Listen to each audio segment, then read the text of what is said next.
Então alguém chega próximo dela e diz: "Ó, Madre Teresa, que trabalho bonito, né? Como você é dedicada. Eu admito que nem por 1 milhão eu faria isso que você faz. Nem por 1 milhão eu cuidaria desse enfermo."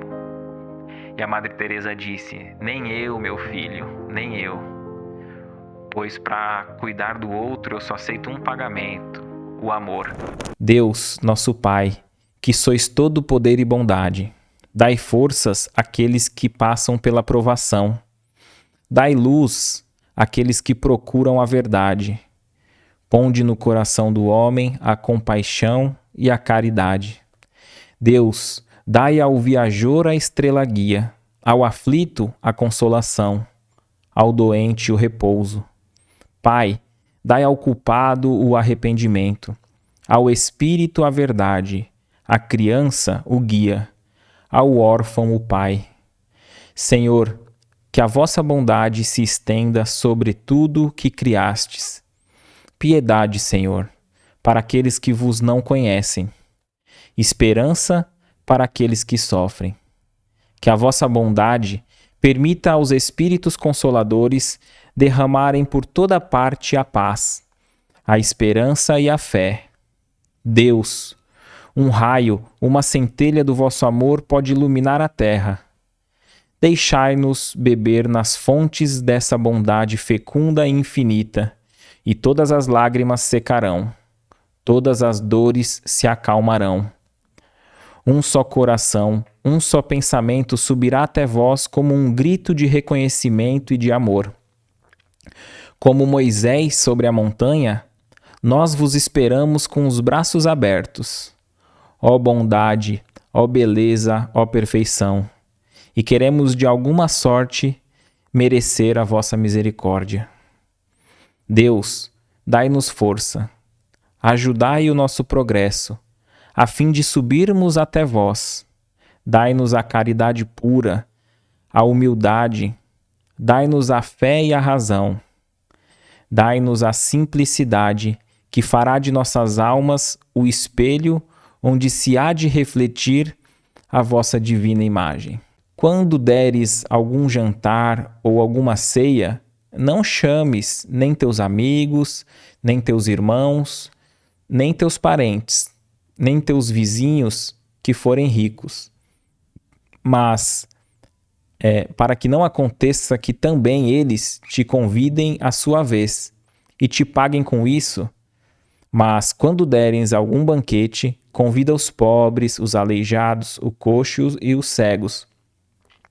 E serás bem-aventurado, porque esses não têm com que te retribuir, mas se ser-te-á isso retribuído na ressurreição dos justos.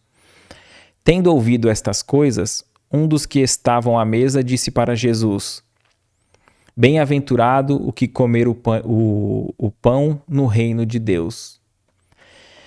Se nós formos interpretar aqui essa fala de Jesus, né, ao pé da letra, não tem muita lógica, né? Soa até o ridículo. Mas nós temos que extrair ali o espírito da letra, o sentido.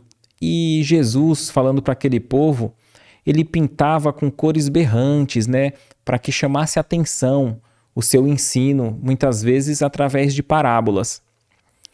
É claro que Jesus não queria que a gente se afastasse daqueles que nos são afins, dos nossos amigos, dos nossos familiares. De forma alguma ele gostaria que a gente retirasse ali da mesa esses corações queridos e abrisse as portas para trazer todos aqueles moradores de rua, aquelas pessoas em situação de rua. Não é esse o sentido. Tanto que o sentido a gente vai encontrar nesse trecho em que ele diz: Bem-aventurado, porque esses não têm com que te retribuir. Olha só, então a nossa alegria, a nossa bem-aventurança será justamente por isso. Por estarmos fazendo um ato de caridade, de forma que aqueles que estão sendo beneficiados não têm como devolver. Seja convidando da outra vez nós para irmos lá, né, jantar, seja porque a gente não vai ter nenhum benefício, seja material, nenhum pagamento, ou até mesmo de prestígio, né? Nenhum favor. Então, Jesus destaca ali a verdadeira caridade, aquela que não espera nada em troca, não espera nem sequer ali o reconhecimento. E Emmanuel vai dizer que um texto que ele coloca assim, eles antes. Por quê? É natural que aqueles que partilham do nosso dia a dia, aqueles nossos amigos, os familiares, eles já estão junto conosco nas nossas alegrias, nas celebrações de felicidades. Eles próprios estão lá conosco nesses momentos. Então, é necessário que a gente estenda o olhar para toda a humanidade. Então, nós vamos ter ali aqueles que estão em situação de rua, pobre, coxo, aleijado, aqueles que precisam de acolhimento, nós temos que ver eles como nossos irmãos. Então, se a gente soubesse que um nosso irmão de sangue está passando por dificuldade, a gente buscaria ali auxiliar, socorrer.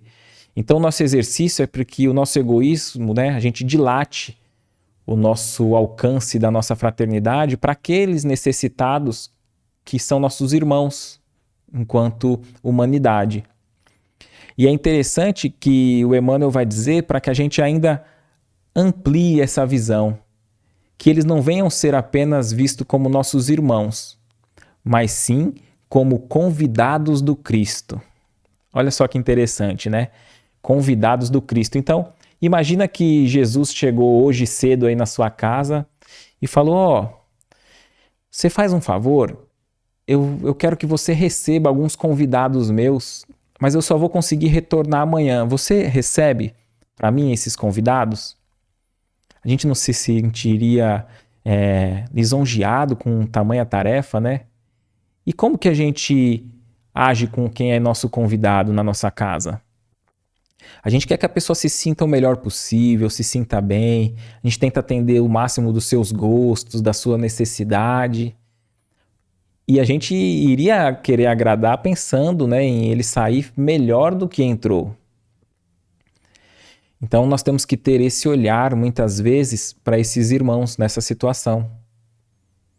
Na situação ali de pobreza, de doença, enfermidade, estendendo para a nossa fraternidade para aqueles que necessariamente, que de verdade precisam. O Emmanuel ainda vai dizer que na hora da assistência, nós temos que ter alguns cuidados, né?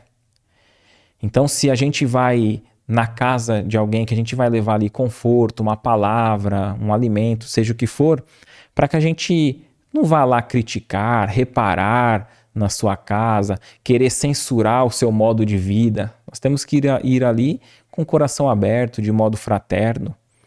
Se vamos receber alguém em situações de necessidade, para um alimento em conjunto, não vamos ali querer passar normas de etiqueta, não vamos querer ali alterar o seu modo de vida em um instante, comentando ou censurando o seu modo de agir à mesa. Se na fila de necessitados estamos acolhendo, assistindo aqueles irmãos e alguém deles volta para a fila, diz Emmanuel, que nós acolhamos dentro da nossa necessidade, dentro da nossa realidade, podendo acolher, que a gente acolha aquele irmão, repetindo a dose de acalento, seja de alimento, de palavra, de conforto. Porque se ele voltou é porque ele está necessitando. Assim como um filho, uma criança, quando pede uma repetição, nós vamos tentar sempre acolher dentro da nossa possibilidade. E assim o Emmanuel vai nos dizendo, referente nesse momento da assistência. Existem aqueles espíritos missionários que vêm e vivem uma vida de caridade total, que a gente não vê manchas para apontar, né, na sua conduta, da sua existência, mas não é a realidade da nossa grande maioria, né? A maioria de todos nós aqui, que estamos ainda nesse mundo de provas e expiações, por mais que a gente vá fazer um movimento de bondade com o outro, ainda a gente tem nossa vaidade, nosso orgulho, nosso ego, nosso interesse próprio.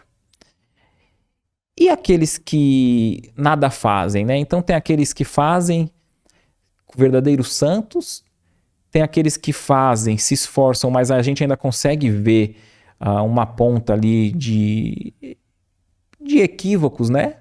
De interesses, talvez, por trás. E existe aqueles que nada fazem, que não são acusados, ninguém aponta o dedo, vive uma vida quase de uma total inutilidade. Qual será que é o melhor, né? Qual será que é o melhor? E citando ainda aqui esses espíritos, né, que aprenderam a servir pela alegria de servir, certa vez a Madre Teresa de Calcutá estava ali ao redor, né, de Calcutá, da sua instituição que ela fundou, acolhendo os doentes, aquelas pessoas em situação de rua, os leprosos, os enfermos, levando para dentro da sua instituição, cuidando pessoalmente ali das feridas. Então alguém chega próximo dela e diz: "Ó, Madre Teresa, que trabalho bonito, né? Como você é dedicada. Eu admito que nem por 1 milhão eu faria isso que você faz. Nem por 1 milhão eu cuidaria desse enfermo." E a Madre Teresa disse: "Nem eu, meu filho, nem eu. Pois para cuidar do outro eu só aceito um pagamento: o amor." Olha só, muitas vezes no grau que nós estamos, a gente faz o bem já precisando de algo em troca. Ou o reconhecimento, ou o pagamento de um salário. Mas ali a Madre Teresa diz que nem por salário nenhum, porque se fosse por dinheiro ela não faria.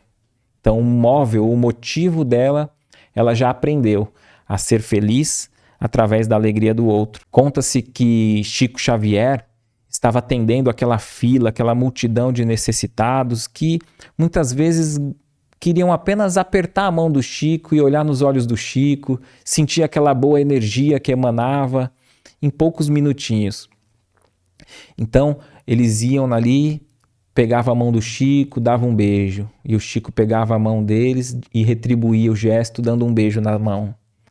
E aquela fila enorme que parecia não ter fim. Quando um rapaz do lado, vendo que a fila não ia acabar nunca, né? E o Chico já estava com os lábios até com feridas de tantas mãos que estavam já beijando. Então o rapaz viu aquela cena se repetindo, o Chico beijando a mão de volta, beijando a mão, e aquela ferida aumentando. E o rapaz disse: "Ô Chico, por que você beija a mão de cada um deles?"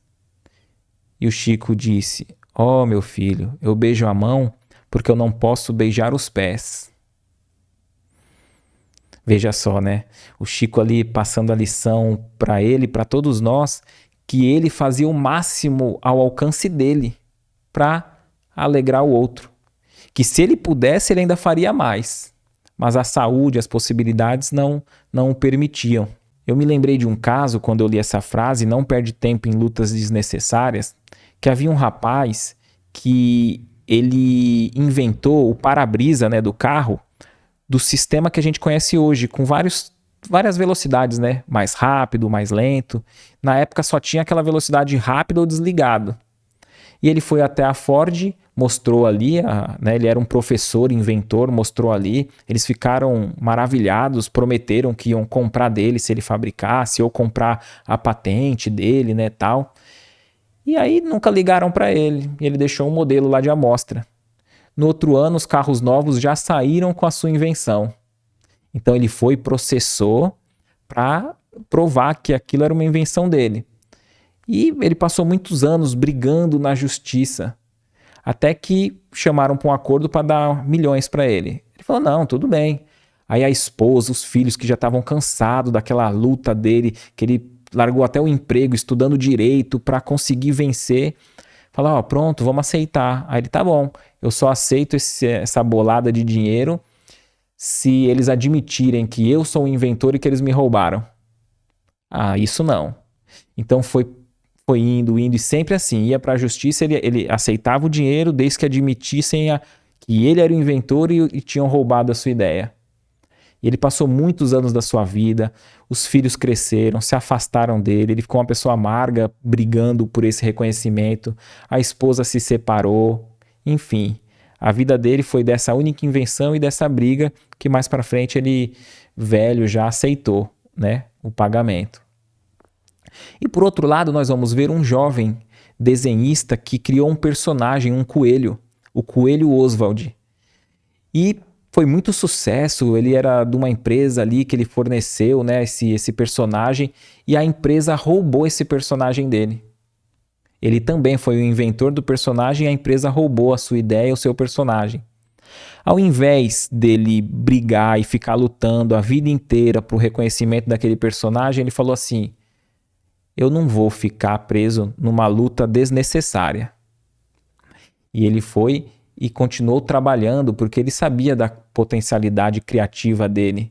E ele inventou um outro personagem, um ratinho, chamado Mickey. Isso mesmo, é a história do Walt Disney.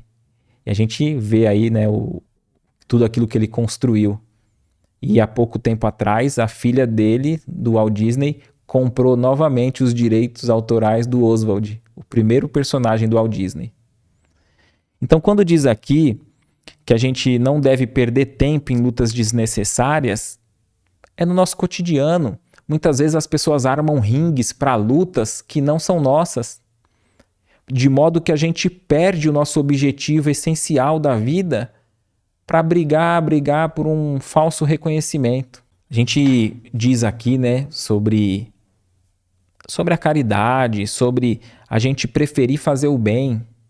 Porque mesmo o bem que a gente faça, ainda que com manchas de vaidade, com desejo de um benefício próprio, por mais que a gente saiba que a caridade deve ser feita de forma desinteressada, ainda assim aquele bem com outras intenções, tem alguém se beneficiando. Ainda assim é um bem, é um exercício. Depois a gente vai conseguir avançar. Vocês querem ver um exemplo? O Richard Simonetti nos conta um caso de um palestrante chamado Gustavo. Ele era muito querido por todos. Palestras que esclarecia, consolava.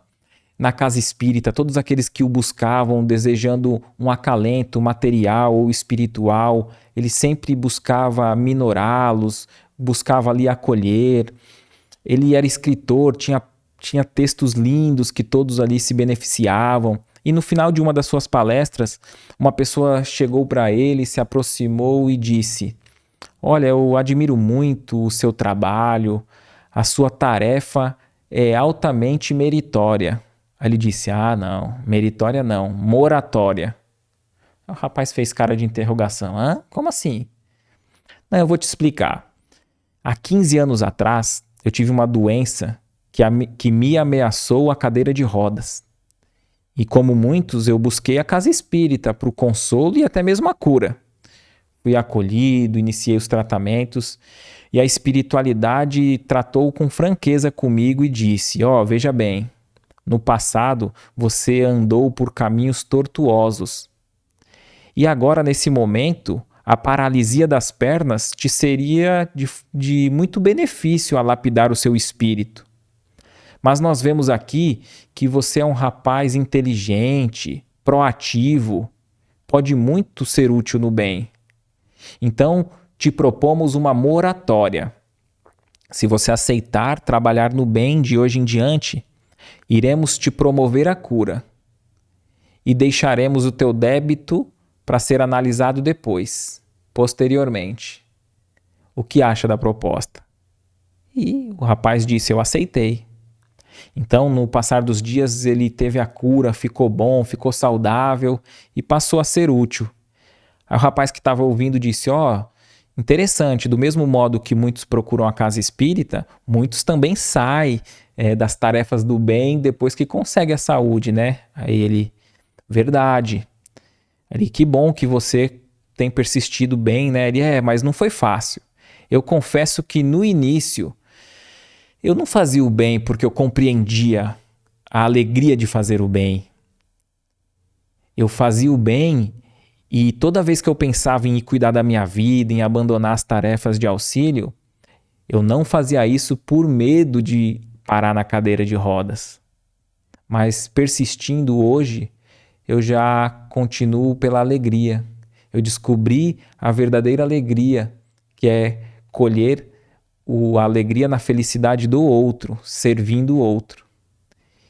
Então ele conclui a fala ali com um amigo, né, dizendo: todos nós estamos em regime de moratória, que possamos fazer bom uso das oportunidades que nos surgem, porque se Deus fosse cobrar as nossas dívidas de uma vez, não conseguiríamos suportar, não suportaríamos.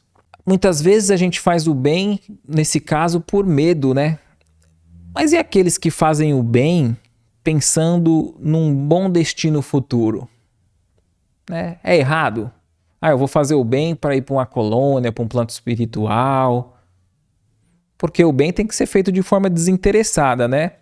E essa pergunta que Allan Kardec faz para os benfeitores espirituais no Livro dos Espíritos, a questão 897. Allan Kardec diz: merecerá reprovação aquele que faz o bem sem visar a qualquer recompensa na terra, mas esperando que lhe seja levado em conta na outra vida e que lá venha a ser melhor a sua situação? E essa preocupação lhe prejudicará no progresso? E os benfeitores dizem: o bem deve ser feito caritativamente, isto é, com desinteresse. E aí, Allan Kardec aprofunda. Contudo, ele pergunta, todos alimentam um desejo muito natural de progredir, para forrar-se à penosa condição desta vida. Os próprios espíritos nos ensinam a praticar o bem com esse objetivo? Será então um mal pensarmos que, praticando o bem, podemos esperar coisa melhor do que temos na Terra? Então será um mal pensar isso? Aí eles dão uma resposta um pouquinho mais elaborada, né?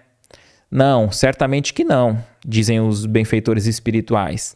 Mas aquele que faz o bem sem uma ideia pré-concebida, pelo só prazer de ser agradável a Deus e ao seu próximo que sofre, já se acha num certo grau de progresso, que lhe permitirá alcançar a felicidade muito mais depressa do que o seu irmão, que, mais positivo, faz o bem por cálculo e não impelido pelo ardor natural do seu coração. Olha só, né? Então, assim, é óbvio, como diz aqui, que temos que fazer o bem sem pensar em nada em troca, nenhum benefício, nem sequer preocupado para onde nós vamos, se iremos ser acolhidos por benfeitores, se vamos para colônias superiores. Mas aquele que age assim já está num grau de elevação maior do que aquele outro que, por mais que se esforce em fazer o bem, ele ainda precisa de uma motivação. Mas ainda assim é melhor isso do que aquele que nada faz, que são muitos de nós.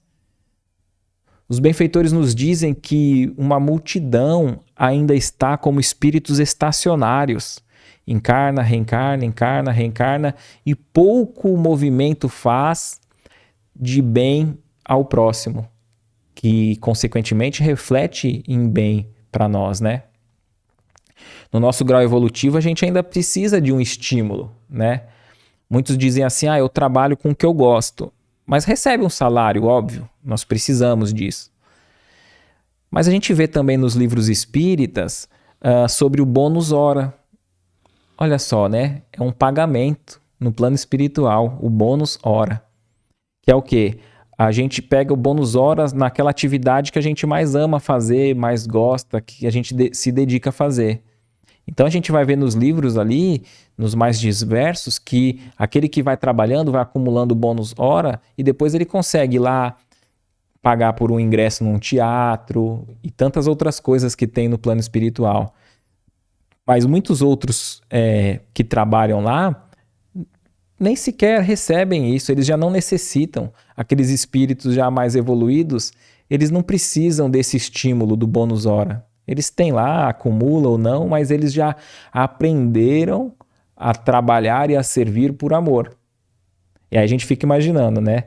E um espírito desse, quando reencarna e vem para a Terra, ele tem esse exemplo. Ele se destaca da multidão, em que sempre está servindo, pensando no outro, porque ele já inseriu em si mesmo esse modo alegre de servir, de não pensar em si próprio de forma egoística. Tinha um rapaz, ele era voluntário numa obra assistencial de um templo, né? E ele ia lá nos domingos pela manhã, com muita alegria, ia servir. E depois dele servir pela manhã, após o almoço, ele já voltando para sua casa, dirigindo o carro, alegre, feliz, porque no resto do domingo ele não tinha mais nenhum compromisso, ele ia poder tirar o domingo para si mesmo, para aquilo que dava alegria e prazer para ele.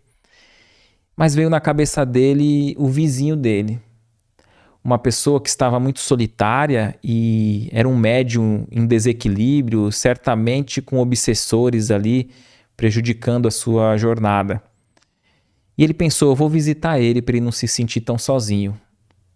Aí na mesma hora ele falou, não, né? Porque já vai começar o jogo do meu time, eu quero assistir o jogo e pode ser que se eu for lá dar um oi para ele, a conversa vai desenrolar, eu vou perder, eu queria tanto assistir esse jogo.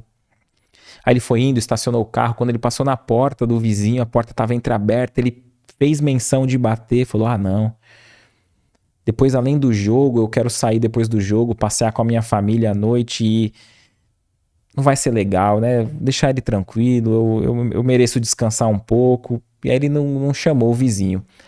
Foi para casa dele ali, entrou, pegou um refrigerante, ligou o jogo, deitou de forma preguiçosa no sofá. E aí ele pensou, mais uma vez, no vizinho. Aquele pensamento entrando na mente dele para ir visitar o vizinho. Aí ele falou, não, certamente é um espírito obsessor que está tentando tumultuar o meu domingo, tirar minha paz. Não. Aí ele ficou tranquilo assistindo o jogo, um jogo ruim, frio ali, né? Sem muitas emoções, ele acabou cochilando, acabou dormindo ali no sofá e teve um pesadelo. Ele viu ambulância, sirene, movimentação de pessoas, ele acordou assustado. O jogo já tinha acabado na televisão, ele foi, tomou um banho, se arrumou, já fazendo menção para sair para o seu passeio. E quando ele chegou fora ali no estacionamento, ele ficou surpreso porque ele viu a ambulância, de fato estava ali, o pessoal, uma maca levando um corpo. Então, um outro vizinho falou, o nosso amigo, o nosso vizinho aí acabou de se suicidar, bem na hora do jogo. Muitas vezes, por mais que a gente se sinta caridoso, se sinta bondoso, nós temos que levar essa nossa conduta cristã de preocupação com o outro também para o nosso cotidiano. O rapaz aqui, né, desse fato, estava tendo a intuição de fazer o bem, mas era merecido, lógico, o seu descanso, mas ele deixou falar mais alto o seu prazer pessoal. Então, muitas vezes, todos os dias nós temos uma escolha. Que caminho seguir? Será que o caminho de uma alegria egoística? Ou se permitir nos colocar a todo instante como um instrumento nas mãos da espiritualidade, para que a gente possa não levar somente o consolo material, não somente a caridade material, mas a moral, elevar a esperança de um amigo, de um vizinho, escutar, às vezes é só ouvir, a gente não precisa nem dizer muito. O Chico Xavier recebeu essa psicografia do Emmanuel, seu mentor espiritual, e o Emmanuel deu o título Prece da União. Ela consta no livro Cartas do Coração. Senhor Jesus, concedeste-nos o abençoado caminho da união contigo, desde a manjedoura iluminada até a ressurreição divina, com passagem pela cruz do trabalho e da renunciação, da fé viva e do testemunho santificante. Viajores que somos na estrada redentora, que a tua misericórdia nos desdobra. No campo da vida eterna, rogamos-te ainda luz para as nossas sombras, certeza para as nossas dúvidas, esclarecimento às nossas hesitações. Auxilia-nos a aceitar o roteiro que teu amor infinito nos traça, a benefício da paz e da felicidade de nós mesmos. Que o sacrifício seja para nós uma bênção, a luta uma escola de aperfeiçoamento sublime, o serviço a oportunidade salvadora, o obstáculo o ensinamento maior, o sofrimento um mestre sábio e eficaz. Que as nossas dores sejam os emissárias de alegria que os espinhos da estrada permaneçam adornados de flores para os nossos corações, e que os percalços e lágrimas da senda constituam renovadas esperanças para a nossa alma sequiosa de tua luz. Assim, suplicamos, porque a nossa união é a alegria para os tristes, vitória para os vencidos, consolo para os desesperados, sementeira de imperecível ventura para quantos prosseguem à retaguarda, aspirando a um mundo melhor. Deste modo, Senhor, agradecendo-te a caridade divina, da paz com que nos felicitas a alma, neste dia de abençoada luz, esperamos que o teu amor vive em nós infinitamente e que a tua misericórdia nos acompanhe em todos os passos da redenção espiritual, convictos, quanto estamos, de que em ti encontramos o caminho, a verdade e a vida com eterna libertação. Cumpra-se em nós a tua vontade, hoje e sempre. Assim seja.